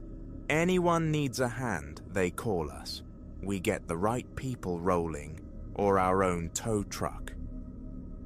The remaining miles home were traversed under a different awareness. The darkness felt deeper, each roadside anomaly scrutinized. Now, though, apprehension mingled with preparedness. Note the mile marker, maintain speed, find sanctuary, report. The next day, spurred by the near miss, I plunged into research. Roadside security, emergent predatory tactics. Online forums buzzed with similar accounts. The canine gambit, exploiting the impulse to rescue, was indeed gaining traction. Local news outlets caught the scent, framing the narrative not as fear-mongering, but as essential awareness. Agnes, interviewed, became an unlikely roadside sentinel, her service station formally designated a safe haven, joining a burgeoning network along Route 99. Patrol visibility increased. Animal control liaised with law enforcement, investigating the misuse of trained dogs. New signage punctuated the lonely stretches. Suspicious activity, report it. And pointedly, do not stop for stranded vehicles. Use emergency services. A month elapsed. Driving that same ribbon of asphalt, I noted the changes. Squat, utilitarian emergency call boxes now stood sentinel at intervals. Agnes's station gleamed under fresh paint, a prominent shield proclaiming its safe stop location status. The highway breathed differently, less isolated, more watched. Stopping in, I found Agnes counseling the young motorist, maps spread on the counter, dotted with verified refugees. "Know your safe zones," she instructed, her finger tracing the route. "Know who to reach, and listen, always listen, to that inner voice." The encounter hadn't extinguished compassion, but reshaped its expression. Helping, I now understood, demanded prudence. My phone hosted an emergency services application. My mental map highlighted sanctuaries along familiar journeys. True assistance sometimes meant driving on, reporting the potential danger to those equipped to intervene without becoming vulnerable themselves. Just last week, spotting a sedan with a shredded tire near my exit, the old impulse flickered. Instead, I drove a mile further, pulled safely off, and dialed the highway patrol. Their dedicated roadside unit responded, professionals trained for uncertainty, ensuring safety for all involved.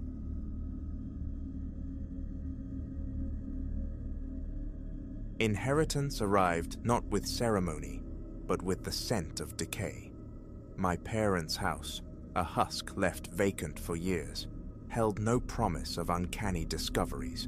My sole ambition was its resurrection and swift sale, a severing of ties.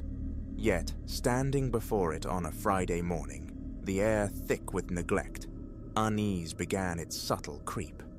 Weeds choked the yard, a ragged tapestry interwoven with street-blown refuse. The key turned, the front door groaned open, releasing a plume of dust that rasped in my throat. Inside, time lay suspended beneath grimy shrouds covering familiar furniture. Ghosts of laughter and argument clung to the faded photographs on the walls, every surface filmed with the quiet sedimentation of abandonment. A chill, deeper than the house's trapped air, settled over me, dismissed as mere gloom, the natural consequence of confronting a place surrendered to entropy. My strategy began below ground. The cellar, a perennial source of subterranean woes during my youth, the fickle sump pump, my father's litany of complaints about encroaching damp, seemed the logical starting point. Check the foundation's integrity, then ascend. The basement door resisted, then yielded. I flicked the switch. Darkness held fast, the bulb defunct. My phone's beam sliced downwards into the stairwell, each descending tread protesty with a wooden sigh. At the bottom, my light skittered across water, ankle-deep, stagnant, its surface an opaque, brackish mirror reflecting the feeble beam. The smell hit next, fetid, reminiscent of mildewed earth and laundry left to rot for weeks. A knot tightened in my gut. I swept the light around. Waterlogged shelves sagged, sodden cardboard boxes gaped open, disgorging rusted tools. A quiet, insistent trickling whispered against the concrete walls, the sound of water perpetually seeking egress. In a corner near the defunct pump, pipes vanished into the murky depths. Clearly, a more formidable pump was required before any repair could commence. Annoyance warred with a faint, unwelcome thrill. The primal urge to tame chaos, even this sodden, stinking version. A trip to the hardware emporium yielded a heavy-duty submersible pump, thick rubber gauntlets, and boots that reached my knees. Back within the house's stale embrace, I wrestled the equipment down the creaking stairs. Positioning the pump in a likely corner, I threaded its discharge hose through a grimy basement window, aiming its effluent onto the overgrown lawn. The plug met the socket. The pump hummed to life, a mechanical heartbeat in the aqueous silence, and began its steady draw. Relief washed over me as the water level, visibly, albeit slowly, began to recede. Then, perhaps 10 minutes into the operation, a different sound intruded. A low, muffled vibration, less heard than felt. My skin prickled. A reflexive glance over my shoulder revealed only damp walls and the shifting surface of the water. Nerves, I told myself. The gurgle of pipes, the pump's own laboring rhythm. But as more concrete emerged from the receding flood, the hum returned, clearer this time, disturbingly resonant, like a voice struggling through a dense medium. Words remained elusive, buried beneath the distortion. A faint ringing commenced in my ears, blurring the line between perception and paranoia. Moving closer to the pump intensified the sound, yet its source remained enigmatic. Then, unmistakably, woven into the garbled thrum, my name, low, distorted, yet certain. Silas. My heart hammered against my ribs. I killed the power. Silence crashed down, broken only by the frantic cadence of my own breathing and the slow gurgle of water draining back from the hose. My phone's light, now trembling, swept the oppressive space. Dripping from soaked ceiling joists echoed with unnatural loudness. The phone's battery indicator flashed low. The dead overhead bulb offered no solace. Retreat. Leave the pump silent for now. Return with illumination. Locking the house felt like sealing a tomb. The drive home was a battle against rising anxiety. Rationalizations about wind whistling through foundation cracks, feeling increasingly hollow. The following day, armed with a powerful torch, spare bulbs, and a new ceiling fixture, I returned. Installing the light was a fumbling process against damp wiring, but eventually a single stark bulb cast a weak circle of light onto the scene below. Discouragingly, the water had returned overnight, reclaiming its territory, the basement once more a shallow, stagnant pool.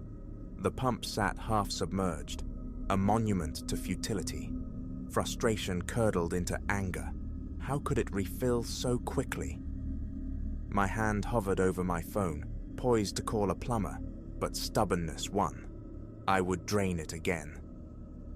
The pump whirred. The hose outside spat muddy water onto the beleaguered lawn. Again I watched the level drop. And again, after 10 minutes, the hum began.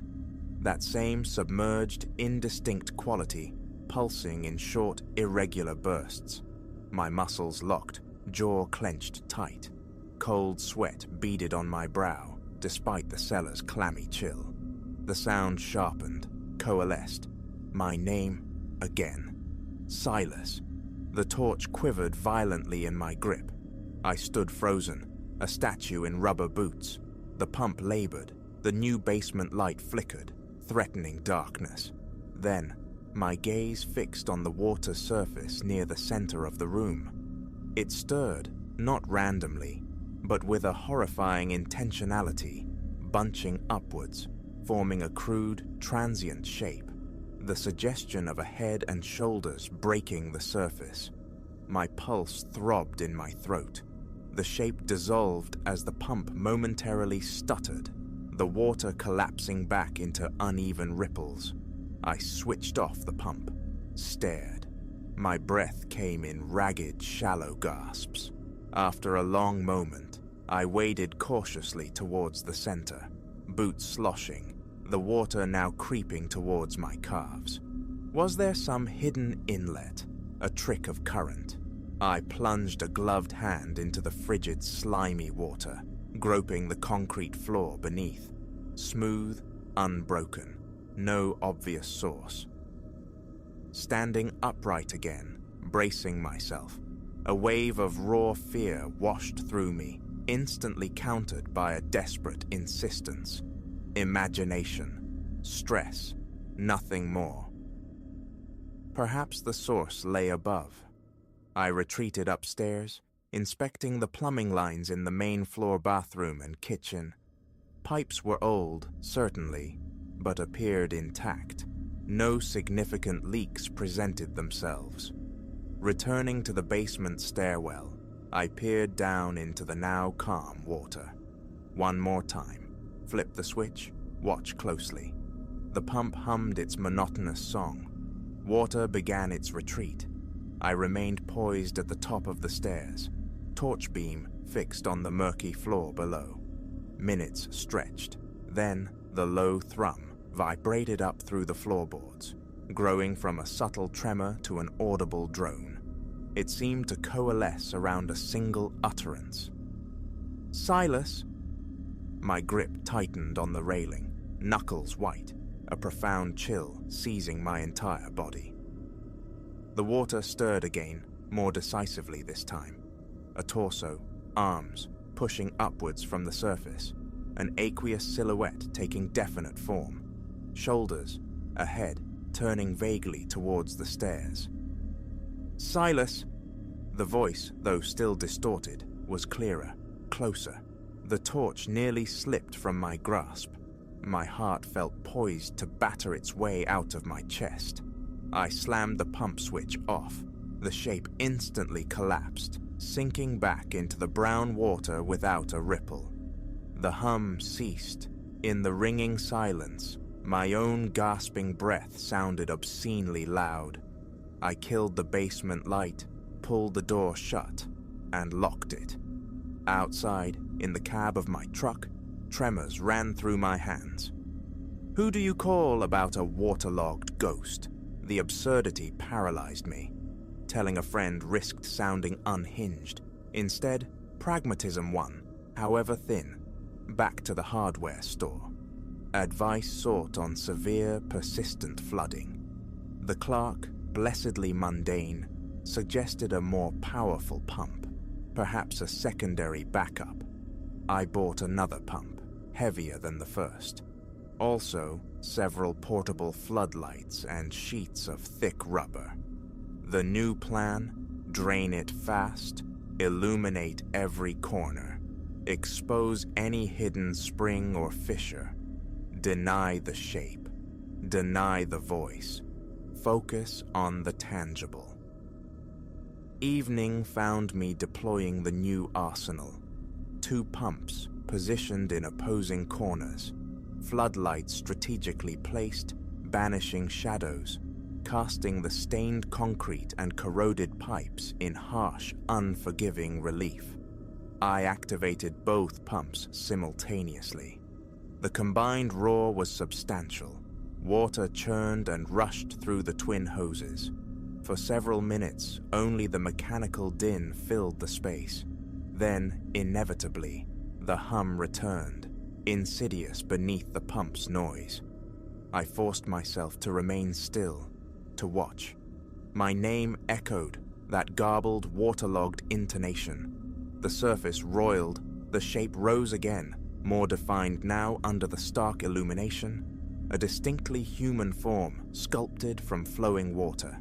Indentations suggested eyes, a mouth, though no true features resolved. Aqueous arms lifted in slow, ponderous gestures, seeming to reach. My knees felt weak, breath ragged, head pounding. I hit the kill switches. The figure dissolved, collapsing back into the flood. I sank to my knees in the cold water, denim instantly soaked, body racked with uncontrollable shaking. Seconds ticked by. One thought dominated. Something resided in that water, and it was trying to emerge. Leaving the pumps inert, I retreated, backing away until my shoulders met the cold, damp concrete wall. My mind raced, seeking rational footholds. Running felt like the only sane option, yet abandoning the task felt equally impossible. Powering the pumps again was unthinkable. I grabbed an old mop leaning nearby and began a futile effort, sloshing water towards the floor drain. The rhythmic, mundane action calmed my racing heart slightly, but made little impact on the water level. Staying the night in this place was out of the question. A plumber, a professional, first thing tomorrow. I made the call on my way out, securing an early appointment, trying to banish the image of the watery silhouette, focusing instead on the familiar glow of tail lights ahead. At home, a cold, tasteless meal preceded a night of fractured sleep, haunted by dreams of drowning rooms and whispering water. Morning brought the plumber, a stolid, middle-aged man whose expression suggested he'd seen every variation of domestic disaster. I led him to the basement. The water, predictably, was high again. He surveyed the scene with professional detachment, seeing only a flooded cellar. Setting up his own powerful pump, he began the draining process. We waited. I stood taut, expectant, scanning the water's surface, straining to hear the telltale hum beneath the pump's roar. Nothing. For nearly half an hour, the only sounds were mechanical and dripping. The plumber moved towards a cluster of pipes, tapping, inspecting for flaws. I remained near the center, mesmerized by the receding water, my stomach a tight knot of dread. Then, subtly at first, the hum began. I froze. The plumber, engrossed in his work, seemed oblivious. The voice followed, soft, muffled, yet undeniably my name. Silas. Still, the plumber didn't react. I edged closer to the water. The hum intensified. The shape began to form, rising from the depths, reaching, calling my name with more insistence now. A faint tremor seemed to run through the concrete beneath my boots. "Hey!" I called out to the plumber. As he turned, the shape sank, vanishing instantly. "What's wrong?" he asked, brow furrowed. I stammered something about thinking I saw movement in the water. He shrugged, dismissing it, returning to his pipes. Sweat trickled down my temple. He eventually located a minor crack, insufficient to explain the relentless flooding, and recommended a foundation specialist before packing his tools and leaving around noon. Alone again. I sat on the damp basement steps, staring at the water, now significantly lower but still present. An unnerving compulsion arose. Let the pumps run, see the shape fully formed, understand what it was. Yielding, I plugged in my 2 pumps once more. Water surged through the hoses. The level dropped rapidly. My heart pounded a frantic rhythm against my ribs. The hum swelled, vibrating through me. My arms trembled. The silhouette ascended from the flood's epicenter, taller this time, clearer. A defined head, neck, torso. It called my name, the sound thick with the cellar's musty odor. My vision swam slightly at the edges. I stared, transfixed, searching the fluid face for eyes, a mouth. The water swirled violently around its base. One aqueous arm extended further, stretching towards me. My body locked rigid. I couldn't speak, my throat constricted. The silhouette held its form, dripping, water cascading down its ephemeral body. The pumps whirred relentlessly. It advanced an inch, wavered, the voice turning desperate, drawing out my name in a slow, distorted plea. Panic erupted. My hand flew to the switches, slamming them off. The figure collapsed. The water sloshed violently, then settled. Silence returned, heavy and absolute. Boots sinking into the wet concrete, muscles threatening to give way, I backed slowly towards the stairs. Upstairs, I locked the basement door, leaning against it, breath catching in my throat. Conviction settled, cold and hard. That water held something sentient, something unnatural, something that knew my name and desired release. The remainder of the day passed in a blur of anxious pacing. I sifted through my parents' old papers, receipts for foundation work decades past. Nothing more sinister. No mention of wells, cisterns, or anything unusual buried beneath the house. By evening, the truth was unavoidable. This required expertise beyond plumbers or foundation crews. This was something else entirely. A plan formed, vague and uncertain. Find specialists in what? Anomalous structural phenomena? The very thought felt absurd, yet the dread was undeniably real. Drawing the living room curtains against the encroaching night, I tried to rest on the dusty couch. Sleep offered only brief, troubled respite. Waking in darkness, the house felt charged, expectant. The basement remained off-limits, the pumps silent. Let the water rise. Facing that voice, that shape, alone in the dark, was inconceivable. Sleep evaded me. The watery figure replayed in my mind's eye, its distorted call echoing. Abandon the house? Flee? But the weight of inheritance, of responsibility, held me fast. Hours passed staring at the ceiling, every creak and groan of the old structure amplified. Dawn arrived, gray and uncertain. Stiffness had seized my body. My eyes burned from sleeplessness. Gathering my few belongings, I walked out the front door, not looking back at the silent, flooded house. I drove towards the promise of help. Any help, determined to find someone equipped for the inexplicable. Behind me, my parents' house stood sentinel, guarding its sodden secret.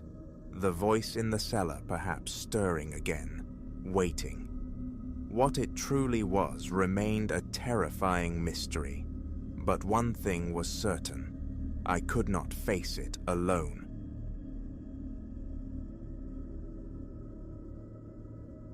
Nightfall claimed the necropolis, and with it descended a disquietude that coiled low in my belly as my flashlight's beam cut a swath through the encroaching dark. Unease had been my companion since discovering the small edifice tucked away at the property's ragged fringe, an architectural anomaly absent from the brittle, sepia-toned maps. My supervisor, steeped in indifference, had waved away my concerns. Leave it be, he'd said, but the sentiment chafed. I am the sentinel of this silent city, charged with knowing its every stone, its every shadow.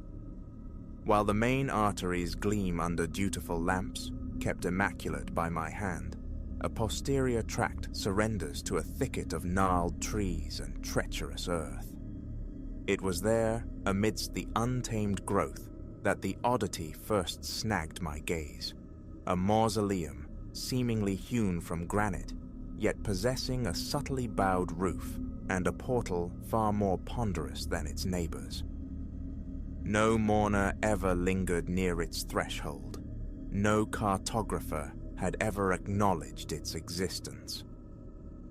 Fear is not a currency I trade in readily.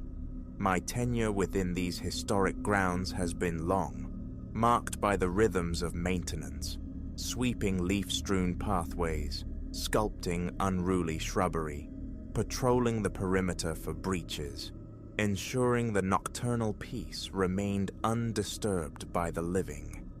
Vigilance against decay and damage is part of the pact. Most days unfurl with a quiet solemnity, though the place breathes with its own eccentricities. The groan of an ancient gate swinging on unseen hinges, the furtive rustle in the undergrowth.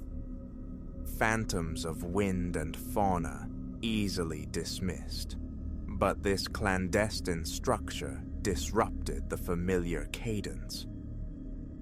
The first time I skirted its perimeter, a whisper of sound snagged the air, tightening the muscles along my spine.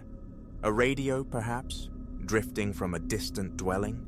No, the notes were too sharp, too defined, the unmistakable chime of piano keys. Extinguishing my light, I stood suspended in the gloom, breath held captive. Silence reclaimed the space. Seconds stretched, then I cast the beam upon the door. Locked, ancient, formidable, cloaked in a patina of deep rust. Through a minuscule fissure near the lintel, I strained to pierce the interior veil, but only impenetrable darkness met my eye. Perhaps the music was a figment, a trick of the weary mind. I shrugged, dismissing the phantom melody, and resumed my rounds. The following day found me burrowed in the cemetery's archives, a cramped office adjacent to the main gate.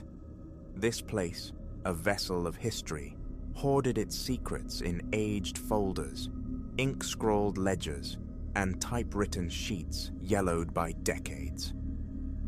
Over my midday meal, I sifted through the brittle pages, seeking mention of crypts and family vaults belonging to the long-departed gentry.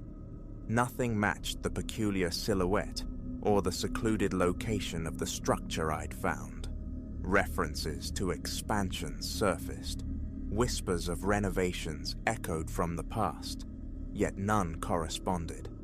The omission gnawed at me, a persistent burr under the skin, though I resisted leaping to conclusions. A private vault, perhaps, its registration lost to bureaucratic oversight. That evening, deliberately, I traced the longer circuit, skirting the vicinity of the anomaly. A palpable unease shadowed my steps. The moon remained hidden, lending the darkness an unusual weight. My flashlight's beam danced nervously, illuminating headstones like spectral teeth embedded in the wooded earth. As I drew near the shunned structure, the piano music returned, undeniable now, louder, achingly clear. A slow, deliberate melody unfurled, each note resonant and distinct. My pulse quickened, a frantic drummer against my ribs. A dryness seized my throat, sweat beaded on my palms. Striving for composure, I felt the tremor in my hands betraying me as I held the light steady. I stood rooted, listening.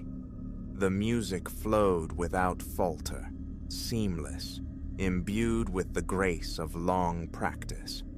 Logic dictated emptiness within those walls, yet the auditory evidence was irrefutable. Compelled, I advanced to the door, pressing my ear against the cold, unyielding stone. The music swelled, intimate now, as if I stood beside the unseen player. My fingers closed around the handle. It refused to yield, the lock steadfast. A tentative rap upon the heavy wood. Abruptly, the music ceased. "Hello?" I called out, my voice thin in the vast silence. "Is anyone there?" Only the sigh of a faint breeze answered. A chill traced its icy path down my neck, across my shoulders. My gaze swept the surrounding darkness. No other source for the sound was apparent. Retrieving my phone, I glanced at the screen. No signal, useless, though what I intended, whom I might call, remained nebulous. A prickle of trespass, the feeling of intruding upon something sacred or forbidden, urged me away. I retreated, completing my patrol under a heavier shroud of mystery. Morning light stripped the structure of its nocturnal mystique, revealing its mundane face. Walls of weathered grey stone, a roof tiled with chipped, ancient ceramics, and near the apex, an inscription eroded beyond legibility. The door remained stubbornly locked. Circling the building, I discovered a small window on the opposing flank, secured by thick iron bars. The glass behind was filmed with grime, obscuring the interior. My flashlight beam, angled poorly, reflected back from the dusty pane, revealing only profound shadow within. The thought of prying the bars loose flickered, but lacking tools and authorization, I abandoned the notion. That afternoon, I plunged once more into the archives, delving into forgotten boxes stacked in the musty storage room. Brittle folders exhaled the scent of time as I opened them, revealing records of interments from a century past. Handwritten annotations detailed owners, plots, maintenance fees. Still, no mention of the rogue crypt. Resignation began to set in when a small, unlabeled notebook tumbled from a precarious stack. Inside, crude sketches depicted sections of the cemetery layout, likely hasty notes from a long-ago caretaker planning repairs. On the final leaf, a familiar shape materialized, a rough outline mirroring the structure that haunted my thoughts. Beside it, a hurried scribble. Odd addition, not on official list. Nothing more, no date, no context. A jolt, like a skipped heartbeat. Proof, however scant, that I wasn't the first to notice. As dusk bled into night, my rounds led me back. The piano music commenced for the third time, the same languid, hypnotic melody. This time, mere knocking felt insufficient. I played my flashlight along the door's edges, probing for hidden mechanisms, minute gaps. The music persisted, unwavering. My breath grew shallow, chest constricting. The perfection of the notes felt uncanny, impossible. This edifice stood derelict, devoid of power, its apertures too narrow to admit a piano. Driven by an inexplicable urge, I pushed against the door with my shoulder. It held firm, solid as bedrock. Frustration mounting, I struck the wood sharply with my fist. Once, twice. Silence crashed down. Absolute. My ears hummed in the sudden void. Then, a distinct shuffle from within. The sound of weight shifting on a wooden surface. I froze, blood turning to ice water. "Who's there?" I whispered, voice catching. Nothing. After a tense pause, the melody resumed, note for note, restarting its melancholic cycle. My palms slick with sweat, I wiped them on my trousers and backed away, every nerve alight, the fine hairs on my arms erect. Unease curdled into something closer to dread as I retreated into the night. Later, sleep offered no respite, only a vivid dreamscape. I stood inside the crypt, flashlight illuminating an upright piano. Atop it lay a sheaf of papers, my own name, Elias, scrawled in the margins. I awoke with a start, forehead damp with cold sweat. A dream, I insisted, yet its residue clung to me through the morning hours. My next shift arrived freighted with obsessive thoughts. Concealed within my tool bag, nestled amongst wrenches and screwdrivers, lay a crowbar. Around the midnight hour, when stillness reigned absolute over the grounds, I made my way directly to the crypt. The music preceded me, the familiar slow tune already weaving through the trees. My heart hammered against my ribs. Perspiration traced cold paths down my back. My throat felt constricted. Gripping the cold steel of the crowbar, I reached the door and set my flashlight on the ground beside me. The tool's tip found purchase between the heavy door and its stone frame. I threw my weight into it. Metal shrieked in protest. Muscle screamed under the strain, my arm trembling. Inside, the piano played on, its tempo utterly undisturbed. Another heave, fueled by a desperate curiosity, and the ancient lock groaned, then snapped with a sharp report. The door yielded, swinging inward perhaps an inch. A soft pop, followed by profound silence. The music vanished. Holding my breath, I nudged the door wider, sweeping the flashlight beam into the aperture. The air hung thick, stagnant, tasting of decades sealed away. Dust motes danced in the cone of light, tickling my nostrils. Stone walls enclosed a compact space. There, in the center, stood an upright piano draped in a time-stained sheet, its corners frayed. Hesitantly, I crossed the threshold, the light probing the corners. Empty, utterly empty, save for the piano and me. In one corner, a small wooden table, burdened with a pile of aged papers. My hand, unsteady, reached towards the table. A knot tightened in my stomach. I half expected an emergence from behind the piano, a spectral guardian revealed, but nothing stirred. Lifting the topmost sheet, I scrutinized the faded, archaic script. Musical notations sprawled across the page, and there, on the side, penned in stark clarity, Elias, my first name. The date inscribed at the top read, 1920, a century ago. My heart pounded a heavy tattoo against my sternum. I scanned the text, references to a caretaker. Then, my surname, spelled without error. It detailed minutiae, the color of my hair, my height, the scope of my duties. It even named the brand of flashlight I habitually carried. A wave of nausea washed over me. Sifting through the other pages revealed more of the same. Rough sketches of the cemetery grounds, annotated with my patrol routes, notes on the very jeans and boots I favored. I swallowed, the sound loud in the confined space.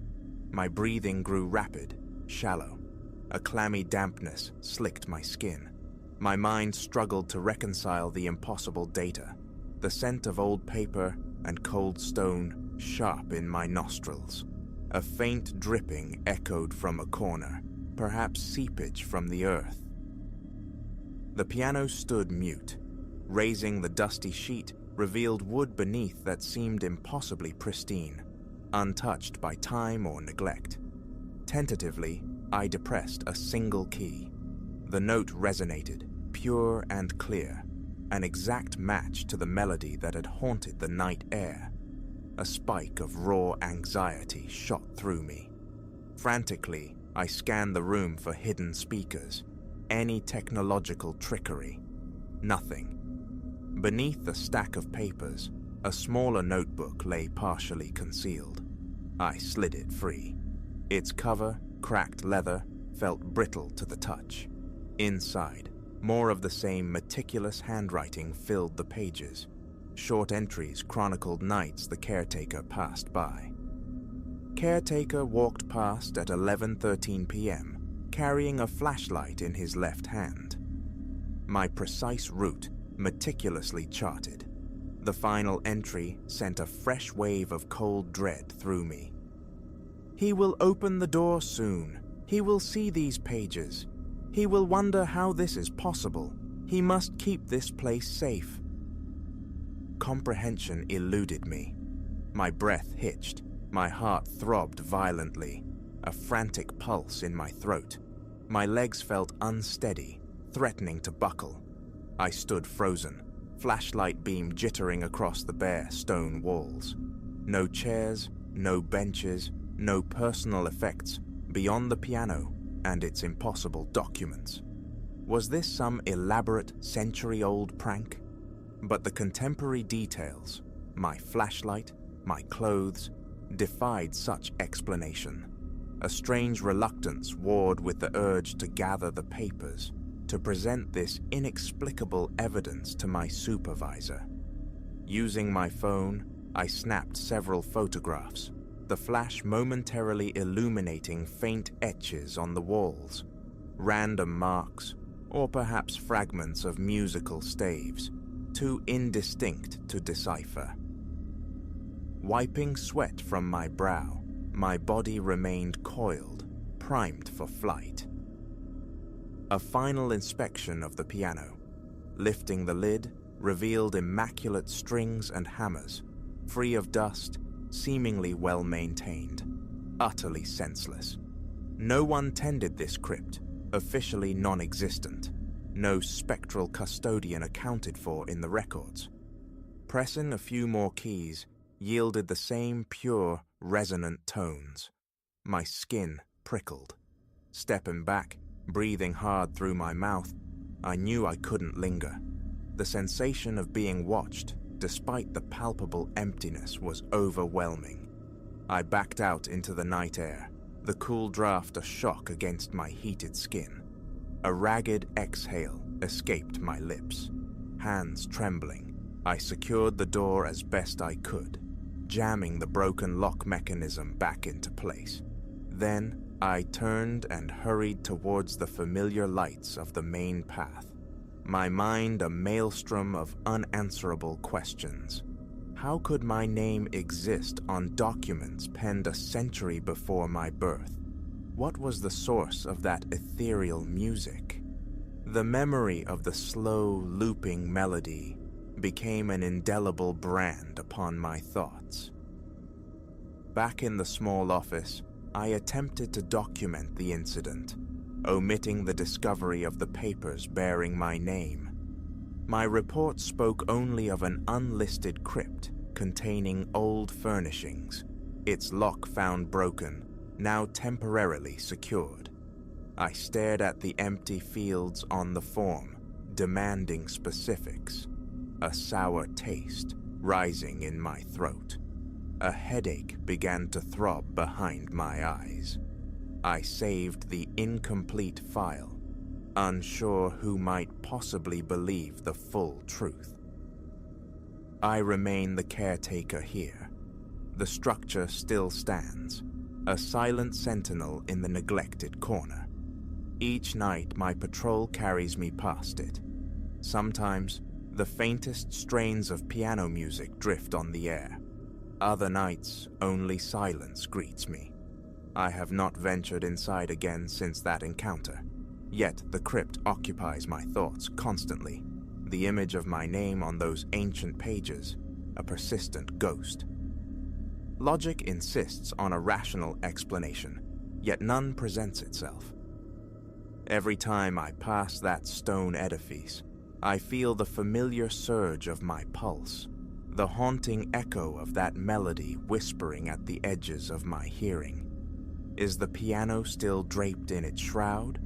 Do the papers still lie upon the table? Have new notes been added to the chronicle? My supervisor, my colleagues, they remain ignorant. They ask no questions. I offer no truths.